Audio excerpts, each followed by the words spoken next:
Number one అంటారు. అసలైన number one Guru Kashi university. రోజు ఈ ఇన్సిడెంట్ ఎవరికి తెలియదు మేడం.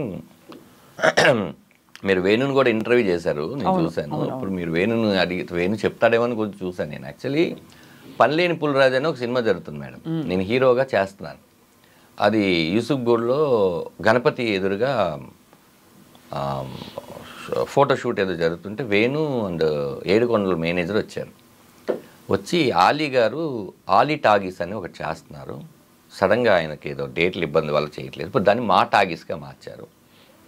దాంట్లో వేణు నువ్వు ఇద్దరు యాంకర్ బాగుంటుంది అనగానే నేను వేణు వచ్చాడు. ఏంటంటే లేదు చేద్దాం, ఎంతకాలమైన మనం కంటెస్టెంట్గా ఉంటాము, చేద్దామంటే అయితే ఒక పని చేద్దాం, ఒకసారి దీప్తి గారికో కీర్తి గారికో మల్లెమాలకి చెప్దామంటే అప్పుడు వేణు అన్నాడు లేదు ఆ షో వేరు ఈ షో వేరు, అది గురువారం ఎప్పుడు వస్తుంది, ఇది ఆదివారం మధ్యాహ్నం వస్తుంది, ఇక్కడ మనం ఏంటి కమెడియన్స్, అది ప్రాబ్లం ఏమి ఉండదు కదా అన్నారు. సరే అయినా కూడా ఒకసారి చెప్తే బెటర్ ఏమో అన్నాను. వేణు సరే నువ్వు వెళ్ళి చెప్పు అన్నాడు.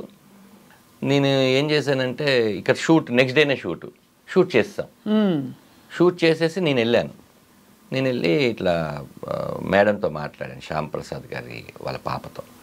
మేడం ఇట్లా సడన్గా చేసామండి, ఇది చెప్దాం అనుకుంటున్నాను, సేమ్ అండి మీ డేట్లకి వాటికి ప్రాబ్లం రాదంటే ఆవిడ ఒక మంచి మాట అన్నారు. చూడదన్నా ఎప్పుడు ఎక్స్క్లూజివ్నెస్ ఒకటి ఉంటుంది, మీరు ఇక్కడ కనిపించి అక్కడ కనిపిస్తే అది పెద్ద ఎక్స్క్లూజివ్ అవ్వదు కదా, ఓ పని చేయండి, మీరు అది చేసేసి కంప్లీట్ చేయండి, మీకు మల్లెమాలలో ఎప్పుడైనా సరే మీకు ఇది ఉంటుంది, మీరు అది చేసేసేసి ఇక్కడికి రండి అన్నారు. అదేమైంది 13 ఎపిసోడ్లు అంటే జబర్దస్త్ డైరెక్షన్ చేస్తున్న సంజయ్ గారు కూడా ఆ టైంలో ఇటు వచ్చేసారు. ఓహో సరే ఆయన మేము 13 అనుకున్నాం, అది మెల్లిగా 24 ఎపిసోడ్లు అలా అయిపోయి అది అయిపోయింది. ఇప్పుడు ఇక్కడికి మళ్ళీ వద్దామనుకున్నప్పుడు మాకు సినిమాలు కొంచెం బిజీగా ఉండి దాని తర్వాత ఇక్కడికి వచ్చినాక అప్పుడు వాళ్ళు పడిన స్ట్రగుల్ అర్థమైంది. మేము సడన్గా 2 టీమ్ లీడర్లు వెళ్ళిపోయాం. ఇప్పుడు ఎవరు టీం లీడ్ చేయాలి? అవును, వాళ్ళకేమో నెక్స్ట్ 1 వీక్లో షూటింగ్ అనగా మేము వెళ్ళిపోయాం. ఇప్పుడు వాళ్ళు సుధీర్ని తయారు చేసి అటు వేణు వాళ్ళ కంటెస్టెంట్ సుధీర్ గెటప్ సీన్ చేసి నా దాంట్లోంచి రామ్ ప్రసాద్ని తీసుకొని వెళ్ళి అట్టు పెట్టి నా దాంట్లో చేస్తున్న రాకేష్కి ఒక టీం ఇచ్చి రాకింగ్ రాకేష్కి ఆర్పి అండ్ రాకింగ్ రాకేష్కి టీం చేసి వాళ్ళు షఫిల్ చేసి వాళ్ళు ఎంత కష్టపడ్డారో అనే విషయం మేము మర్చిపోయాం. దట్స్ వై వాళ్ళకి ఎక్కడో ఒక చిన్న ఉంటుంది కదా. తర్వాత మేము కూడా ఎక్కువ వెళ్ళి ఇది చేయలేదు. దాని తర్వాత నితిన్ భారత్లు వచ్చి సంజయ్ వెళ్ళిపోయినాక డైరెక్టర్ మారిపోయాడు, ఇదంతా ఒక తెలియకుండా ఒక చిన్న కొలాప్స్ అలా జరిగింది. బట్ నో రిగ్రెట్స్ కదా. రిగ్రెట్స్ అంటే మనమైతే చెప్పేసాం, కాలం నిర్ణయించింది. బహుశా మార్పు అన్నది తథ్యం కదండి. ఇప్పుడు ఎంతకాలం మీరు చేసినా ఇంకో 70 చేస్తారు, అప్పటికైనా ఆగాల్సిందేగా. అవును మేడం, ఎన్నని తీసుకొని వస్తాం. ఆఖరికి మేము ఏం చేసాం, జుట్టు దగ్గర నుంచి కాలు వేలు వరకు ఏమేమి చేయగలమో అన్ని చేసేస్తాం. అదే ఇప్పుడు ఏం చేసినా కూడా ఇంకా ఎవరో చేసినట్టే ఉంటుంది తప్ప కొత్తది రాదు మేడం. మేము ఆఖరికి థింగ్స్ మీద దగ్గర నుంచి విషయాల దగ్గర నుంచి కాంటెంపరీ మ్యాటర్ దగ్గర నుంచి అన్ని విషయాలు చేసేస్తాం. మాకు కూడా ఏంటంటే మనం బోరు కొట్టక ముందే వచ్చేయాలి, మనం బోరు కొట్టినాక వాళ్ళు పంపించకూడదు. అది కరెక్ట్, 100% కరెక్ట్. అంతే, ఇంకా తృప్తి ఉండాలంటే అలా వచ్చేయాలని అనుకున్నాం, అలా జరిగిపోయింది మేడం. అది ఇప్పుడు మీ సక్సెస్ని అమ్మ నాన్న చూసారా? నాన్నగారు నాకు 8-9 ఇయర్స్ ఉన్నప్పుడే చనిపోయారండి లారీ యాక్సిడెంట్లో. మదరు నాతో వచ్చేసినాక ఆవిడ చూసిన ఒకే ఒక్క సినిమా ఏంటంటే జై, నా ఫస్ట్ మూవీ. ఆ సినిమాలో తేజ గారు, అక్కడే వేణు నేను కూడా పరిచయం. తేజ గారు ఒక సీను ఒక చిన్న పాటలో ఇది ఉంటుంది. మా అమ్మ గిలాక్సీ థియేటర్ అని కింద మీకు షేక్పేట్లో ఉంటుంది, అందులో నన్ను కత్తితో పొడుస్తారు. అది యాక్చువల్లీ బొమ్మకి పొడుస్తారు కదా, మా అమ్మకి తెలీదు. అప్పుడే ఫస్ట్ టైం మా అమ్మ డిటిఎస్ చూడడం, కొరంగానే నానా అంది.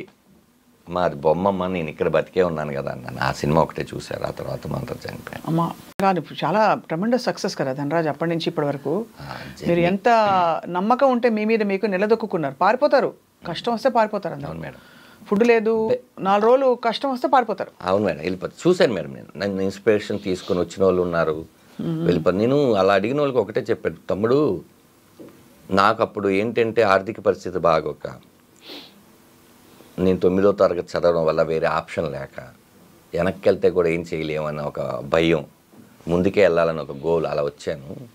ఇప్పుడు మీరందరూ ఏంటంటే డిగ్రీ ఇంజనీరింగ్ చదివేసి మీకు బైక్ ఉండి ఇంట్లో డబ్బులు పంపించే అంత ఉంది. మాలాగా ఫోటోలు పట్టుకొని తిరగాల్సిన అవసరం లేదు. మీకు యూట్యూబ్ ఉంది, కొన్ని ప్లాట్ఫామ్స్ ఉన్నాయి, పరిచయాలకి ఈజీగా మొబైల్స్ ఉన్నాయి, సమ్ ఫేస్బుక్, ఇన్స్టాగ్రామ్, ఏదో ఒకటి మీ టాలెంట్ చూపించుకోవడానికి ఎన్ని ఆప్షన్స్ ఉన్నాయి కదా. మీరు వచ్చి ఒక 1 year 2 years ఒక గోల్ పెట్టుకోండి.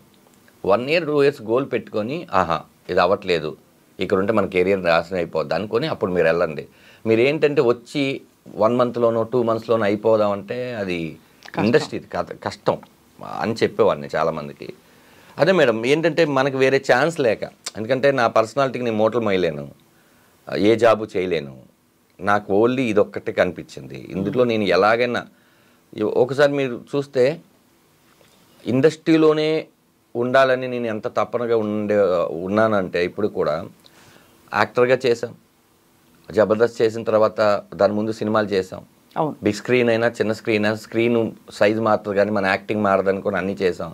ఓ రియాలిటీ షోకి వెళ్ళాం, ఆ తర్వాత ఛానల్స్ మార్చుకున్నాం, ఆ తర్వాత హీరోగా చేయాలనుకున్న తపంతో పొడ్డిచ్చేసాం, హీరోగా సక్సెస్ అవ్వలేదు అన్న తర్వాత మళ్ళీ షోస్ అవన్నీ స్టేజ్ షోస్ ఫస్ట్ టైం చేసుకొని స్టేజ్ షోస్ అవన్నీ చేసుకున్నాం. ఆ తర్వాత లేదు మళ్ళీ దీన్ని చేయాలని డైరెక్షన్ చేసాం. అంటే ఇక్కడ ఈ క్రాఫ్ట్స్లోనే వర్క్ చేయడం తప్ప నాకు వేరే వర్క్ రాదు.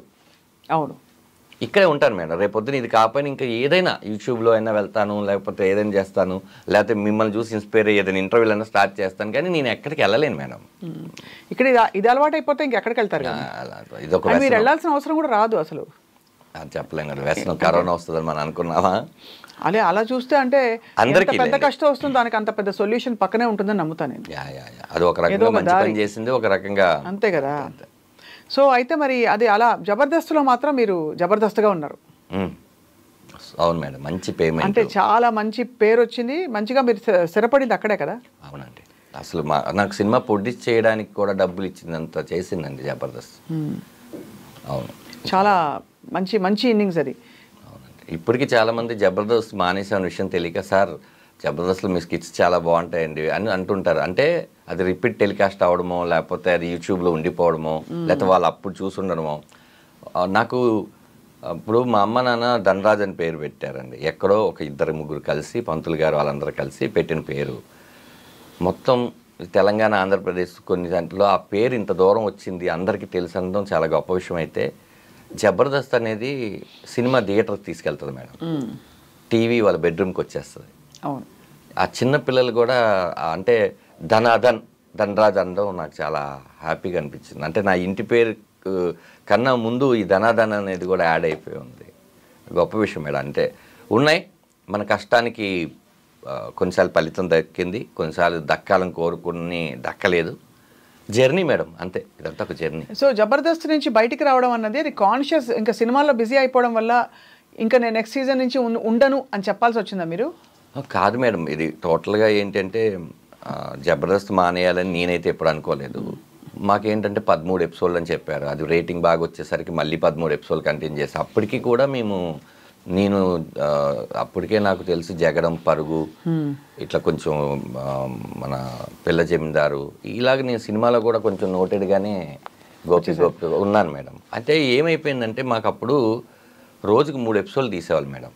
అంటే మార్నింగ్ ఒక 10 o'clock స్టార్ట్ అయితే ఒక 6 టీమ్ లీడర్స్ చేసేసరికి అది ఒక 4, రిజల్ట్స్ అంత అయినాక 5 బ్రేక్, మళ్ళీ 1 hour తర్వాత మళ్ళీ ఒక స్కిట్, అది రాత్రి 11-12 మళ్ళీ ఒక బ్రేక్, మళ్ళీ 1 గంటకో 2 అది మళ్ళీ 4 అయిపోయేది, 4-5 అట్లా 3 ఎపిసోడ్లు తీసేవాళ్ళు.